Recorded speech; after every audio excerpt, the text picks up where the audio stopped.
What's up, YouTube people? So today's video is about everybody that's starting from zero and wants to work their way up to actually making some money off of photography.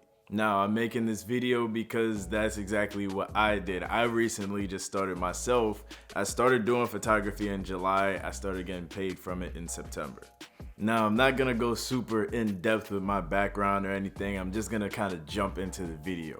Obviously, the first thing you wanna do if you wanna be a photographer is to have a camera. And just use something you can afford. You don't have to go out and take out a loan to go purchase a $3,000 camera just because you saw some guy on YouTube with one. Just use whatever you have at your disposal. If you can go out and get like a $400 camera, do that. If you just have to use the camera on your phone or something like that, you can do that. Camera phones are amazing right now. That's really not a bad start just to get like all the basics and all of that down for photography. Now, if you're wondering which camera I started with the Canon EOS 2000D. This was roughly $350 with a bundle. It came with a junk load of accessories. And the great thing is I ended up getting this like bundle cheaper than Best Buy was selling this actual camera for. If you're interested in seeing the bundle I got, I have it in the description down below. Now, also you want to do some research between the different camera brands because all of them do things like a little different, or like how they function is a little different. You want to find the right one for you, especially if you're going to be spending hundreds of dollars or maybe even thousands of dollars later on down the road. Now, I ended up going with Canon because from little research and stuff that I've done, it makes skin tones look a little better and the image comes out a little warmer. Everybody has different opinions. Some people like Sony, some people like Nikon, some people, whatever your choice is. Regardless, at the end of the day, with post-processing and editing, you can make your picture look however you want it to anyway, regardless of whatever camera you're using. So that's tip number one, research and buy a camera. Tip number two is learn your camera. Before my camera even got delivered to my house, I was watching multiple videos on the settings of the camera, the strengths of the camera, different accessories that I may need or whatever for the camera, the weaknesses of the camera. You want to have all of this down so by the time you open the box, you feel like you already know it well enough to just turn it on and get started. Now, I know like a lot of this may seem like a lot of information, like a lot of stuff just being thrown at you left and right. The point of this video is just to give you like a checklist. If you could just make a list of these things, this is what would help you become like a better photographer and all these things if you just go do research on these specific topics separately. So moving forward, you want to have a good understanding of the shutter speed, the ISO, and the aperture. Those are probably the three most important things that will have a play in how the image comes out. With the shutter speed, you can make things look sharp and in focus or blurry on purpose if you choose to. With the ISO, that's kind of like a volume button for light for the most part. I feel like that's the best way I can explain it. And then the aperture is the depth of field, so that gives you like the blurriness or whatever in the background if you so desire. But what's important is that you learn how each of them play off of each other, because if you change one thing, the lighting is totally different. How much light the sensor and the actual camera gets changes. So you want to know the difference between those three and how they affect each other. Now, as far as settings, you also want to make sure you're shooting in a raw file format. What a raw file format is going to do is save more information into the picture, more details and things like that. So if you want to zoom in or like blow it up, or like when you're editing, you can push and pull a lot of the settings a little bit better.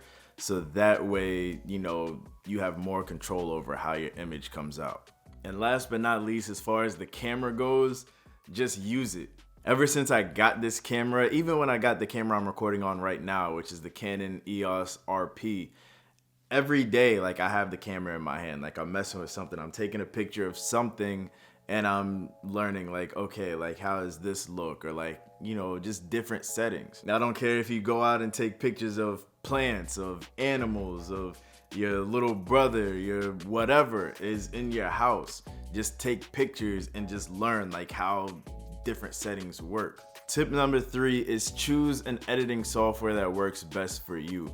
I ended up going with Lightroom because it wasn't as advanced as Photoshop. I felt like it was still beginner friendly, and I also did a lot of research on it before I started using it. Now, to start off, you can probably just choose whatever editing software that you want, but at the end of the day, I feel like you want to choose something that will allow you to grow, that'll allow you to learn different techniques and apply different effects and things like that. You don't want to just get something where you could change the brightness and this and that and slap a filter on it and call it a day. Now, with that being said, Lightroom allows you to do like little things here and there, but for the most part, it's not super in depth. So I ended up learning Photoshop later. Once you pick something up that's on the same level as Photoshop, it's no limit as to how creative you can get with your images. You don't just have to do portraits or like landscapes or this or that. Like, you can alter everything about the photo. So I decided if I'm gonna spend time learning a software, it might as well be something, even though it may be a little complicated at first, it may be something that I can progressively keep getting better at. Now, tip number 4 is find things that you want to take pictures of and take pictures of them.